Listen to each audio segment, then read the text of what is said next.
Well, as speaking of next week, who's left for the Who has survived until the Survivor Series? Who have they got left on the roster? Did they fire anybody off that card? It's only happening in 3 days. It appears that there are still wrestlers employed by WWE or independently contracted by WWE to appear at the Survivor Series taking place in Brooklyn. I heard that they're doing a limited edition Bruno Sammartino shirt, which made me think, oh yeah, the big Bruno Brooklyn connection. When I think Are they really? Is that a rib or are they really? I was told by someone yesterday that there's going to be, and it could be wrong, but I was told by someone who would know, there's going to be limited edition Bruno Sammartino shirts for this event. Because when you think of Bruno in New York, you think of the Barclays Center. Well, but now, okay, you know the New York geography. Is Brooklyn part of are the people in New York, are they offended by Brooklyn's presence, or is it all part of the New York metropolitan area? It's all part of the general area. And Bruno was beloved throughout the 5 boroughs and Long Island and New Jersey and beyond. Well, there you go. However, Bruno has zero connection to the fucking Barclays Center or any big building in Brooklyn like that. So it's a bit ridiculous. But anyway. Where was Shea Stadium? Queens, Flushing, Queens. Okay, Flushing, Queens. Flushing Meadows. I've been in favor of flushing Queens down the toilet for a long time now. Well, before you disparage anyone else here in my home area, we do have the card for the Survivor Series taking place in Brooklyn this Sunday. I'll go. Do you think Eddie Kingston's going to do a run-in, hop the rail, try to get arrested? Would that be fucking priceless? Because Kingston's been to jail before, I'm sure. He don't give a fuck. I'd like to see Eddie Kingston like he just come in off the street, hop that fucking rail and hit the ring and dare somebody to fucking take him down. That would get worldwide publicity. That wasn't on my list of things to expect, but who knows what'll happen. Anything could happen in the WWE. I'm just saying, here's the thing.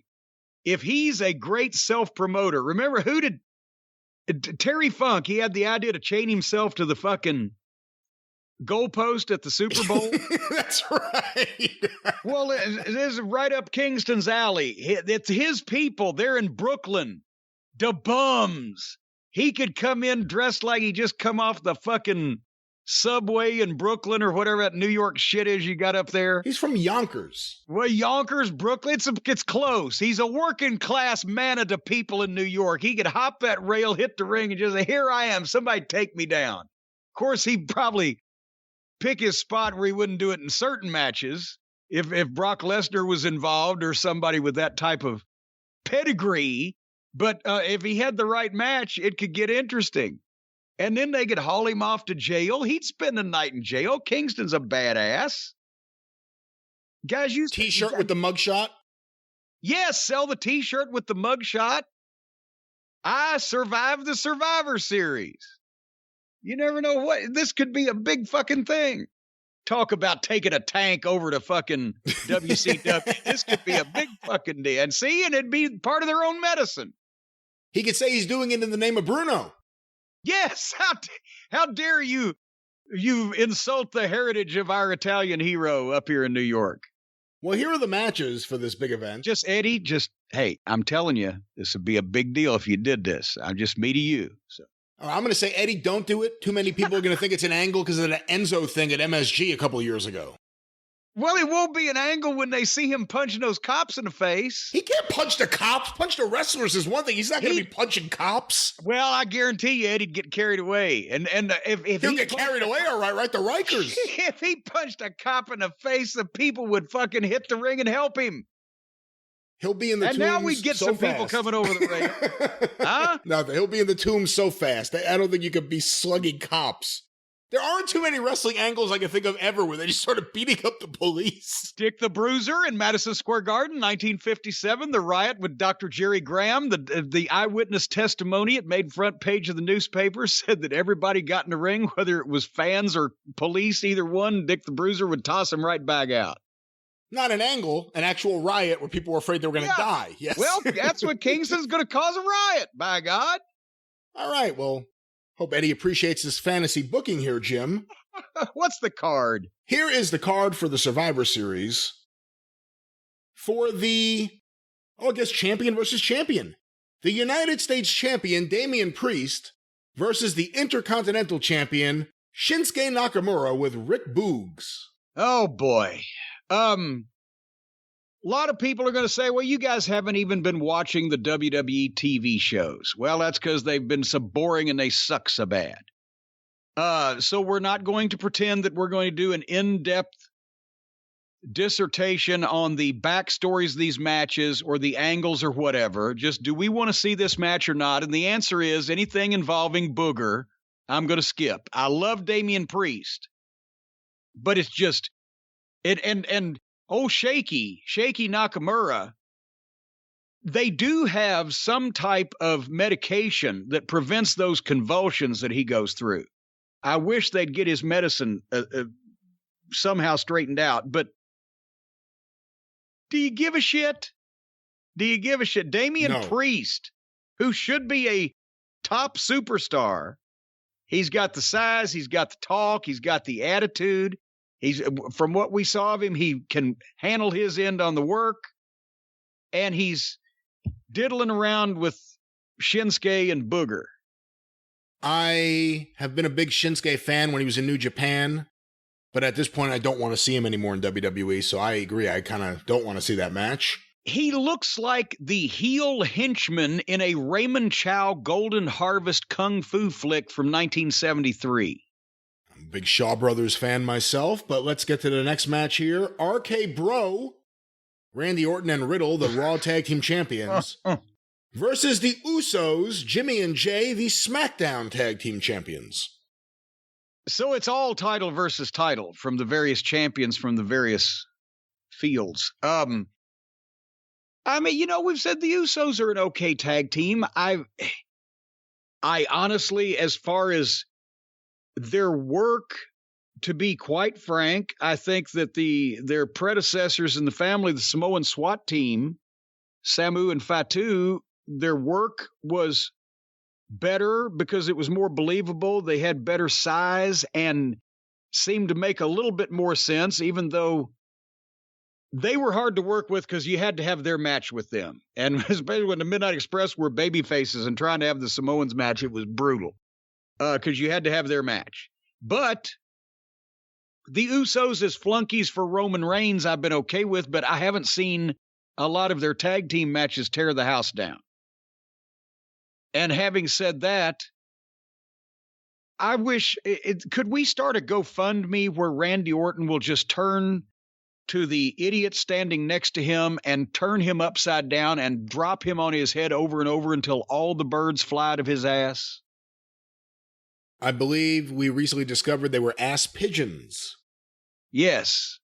I want Randy Orton to turn on Riddle and drop him on his head repeatedly until all the ass pigeons have flung themselves from his sphincter. Well, let's see what else Vince McMahon has flung from his sphincter. The next match on this show, champion versus champion, the WWE champion Big E versus the Universal Champion Roman Reigns with Paul Heyman. Oh, boy. I mean, this will be good because Big E's a good athlete. Big E is not a outlaw mud show piece of shit. It's just that he came out of nowhere. Suddenly, this guy who's been presented as the, rainbows, lollipops, and unicorns New Day fellow suddenly is in the middle in between Roman Reigns and Brock Lesnar, and I thought it was abrupt. It ain't going to sell that many tickets, and it ain't going to set the world on fire. It probably won't suck, and Heyman will have a chance in putting it together, not a chance, but a part in putting it together, and obviously Roman Reigns is going to win. We didn't even predict finishes for the first two matches because why? Who cares? But in this one, I think it's you can bet the farm on Reigns, I would imagine. The next match, once again, champion versus champion. Oh, Jesus. Used to be a hot commodity, those matches. Becky Lynch, the Raw Women's Champion, versus Charlotte Flair, the SmackDown Women's Champion. I am predicting that they are going to be professional with emphasis. They're going to have their match, but there may be a few, or maybe several, or maybe a lot of instances where they're going to be performing their moves with extra emphasis. And I think Becky Lynch is going to win this. I can't imagine how it could go any other way, or elsewise there would be, instead of peace in the valley, there'd be heat in the locker room. There will be heat in the locker room for Charlotte. Oh, Lord, I pray. All right, well, the heat is on with, of course, the Survivor Series. The heat is on. It's on the street. I don't know the words. Oh, another word. Glenn Fry took the easy way out. Here's the next match. Team Raw. Dun, dun, dun, dun, dun, dun, dun, and another dun, dun, dun, dun, dun. Okay, anyway. Team Raw. Will you stop it? Dun, dun, dun, dun, dun, dun, dun, dun, dun, dun, and another dun, dun, dun, dun, dun. A 5-on-5 Women's Survivor Series elimination match. Stop right there before you go any further. I ain't gonna watch it. Oh, come on, you have to. Oh, who's in it? Team Raw, comprised of Bianca Belair, Rhea Ripley, okay, Liv Morgan, Carmella, and Queen Zelina will be battling Team SmackDown, comprised of Sasha Banks, Shayna Baszler, Shotzi, who apparently has no last name any longer, Natalya, who's never been allowed to use her last name, and Toni Storm. Well, I like, obviously, Rhea Ripley is a bonus on that first team, and after the first two, the depth of that bench drops off a bit. The second team is a little bit more spread, a little bit more evenly amongst the talent. So, all right, is it elimination? Elimination. We got to go through at least 5 falls, if not more. Well, to get through the match, at least 5 falls, yes. Yes. All right. I never thought of it that way. Oh, man, at least 5 falls. Yeah, I never thought of that. And that's if one team gets a clean sweep, and that don't happen often. So it's good. It's going to look like an I Love Lucy episode, them trying to get all their finishes in. Okay, you got 12 minutes. We need 7 finishes. Well, of course, the WWE believes in equality, so for the women that have a Survivor Series elimination match, the men need to as well. Oh, boy. Team Raw, comprised of Seth Rollins, Finn Balor, Kevin Owens, Bobby Lashley, and Austin Theory. Whoa! Now, hold on. Let's just establish this here. I'm strange the way they've got them listed. You would think Lashley would have been listed first, but so we've got Seth Rollins. Yes. We've got any excellent worker. We got Finn Balor, excellent worker. We got Kevin Steen. He bluffs his way through things well. We've got, who'd you say before? Bobby Lashley. Lashley, obviously. Lashley, boom, there's a top guy. And Austin Theory mixing with the big boys. Who are their opponents now? Their opponents, making up the team of Team SmackDown, Drew McIntyre. Okay. Jeff Hardy. King Woods. Ooh. Should the king and queen have to have a relationship on camera? I mean, there's a queen and a king. Yeah, well, in that, what do you mean? Should they have relations on camera? Like do a sex video? I don't know. Like when Macho Man was the king, that's not what no one was thinking sex video except for you. You said they should have You can go watch the Queen Zelina King Woods sex video. I'll be over here fantasy booking. Oh, wait a minute. I forgot he's already done one. Well, there it is, ladies and gentlemen. There's, but no, back up. What? Think about this. He's already done one. So but he wasn't the king yet, and she wasn't the queen.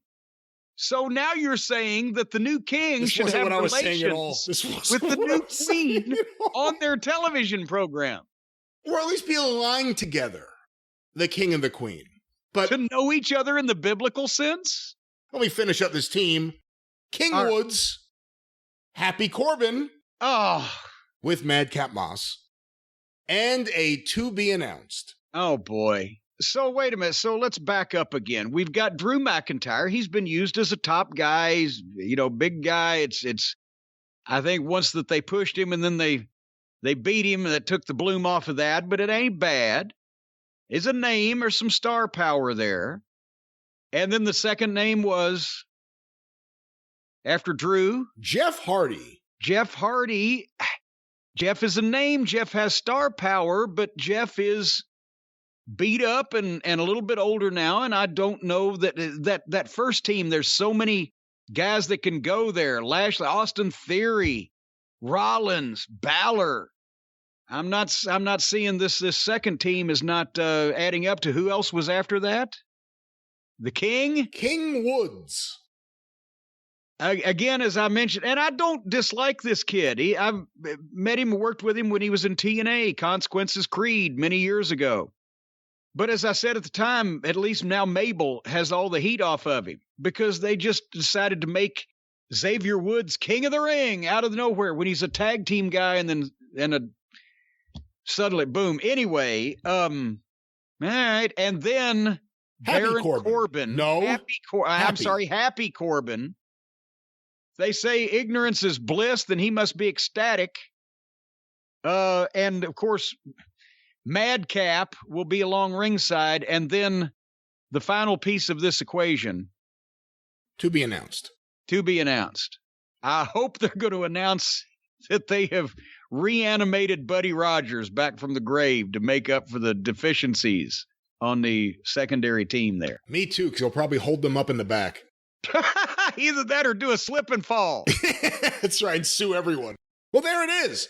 The WWE Survivor Series. That's it? That's the whole show. That's the whole fucking show. You know what? Considering all the talent they're letting go and the amount of pay-per-views, not TV, but pay-per-views you and I have watched over the last year and a half, it's the same talent over and over again. It's boring. That is the entire show. 6 matches, correct.